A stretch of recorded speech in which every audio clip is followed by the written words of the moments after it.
Big boss मराठीच्या नव्या पर्वातील स्पर्धक प्रेक्षकांचं लक्ष वेधून घेत आहे. नुकतंच बिग बॉस मराठीच्या घरातील चौथ्या दिवसाचा प्रोमो समोर आला असून यामध्ये पुन्हा एकदा बिग बॉसच्या घरातील स्पर्धकांमध्ये भांडण झालेलं पाहायला मिळतंय. प्रतिस्पर्ध्याला घराबाहेर काढण्यासाठी बिग बॉसने नॉमिनेशन तोफ असा टास्क स्पर्धकांना दिला आहे. या दरम्यान घरातील स्पर्धक योगिता व जान्हवीमध्ये वाद झाला असल्याचं पाहायला मिळतंय. तर जान्हवी योगिताला मूर्खासारखं बोलू नकोस असं म्हणते. यावरून योगितानेही ज्यांच्याकडे स्वतःची स्ट्रॅटेजी नाहीये, जे दुसऱ्यांच्या आधारावर पुढे जाण्याचा प्रयत्न करत आहेत, त्यांना मी म्हणाले होते असं म्हणत जान्हवीला स्पष्टीकरण देत योगिताने तिची बाजू मांडली. आता नॉमिनेशन तोफ या टास्कमध्ये पुढे योगिता जान्हवीचं भांडण कोणतं वळण घेणार हे पाहणं महत्त्वाचं ठरणार आहे. तर याच टास्क दरम्यान बिग बॉसच्या घरातील इतर स्पर्धकांमध्येही वाद झाल्याचं पाहायला मिळालं.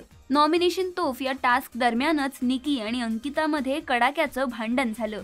या दरम्यान या दोघींमध्ये धक्काबुक्कीही झालेली पाहायला मिळाली.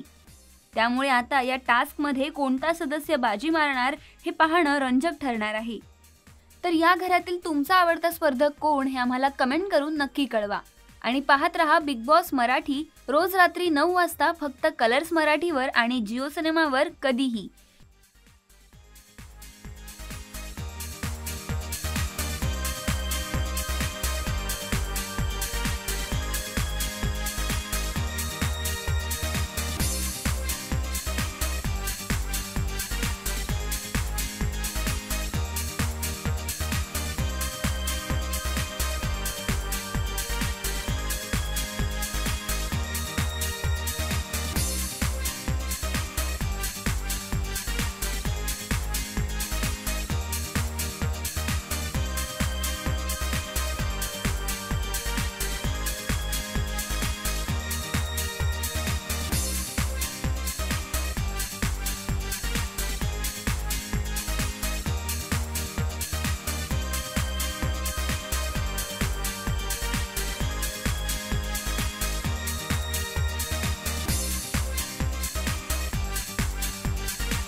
मराठी चित्रपटसृष्टीतील लेटेस्ट अपडेट्स आणि गॉसिपसाठी आमच्या चॅनेलला सबस्क्राईब करा आणि बेल ऐकन दाबायला विसरू नका.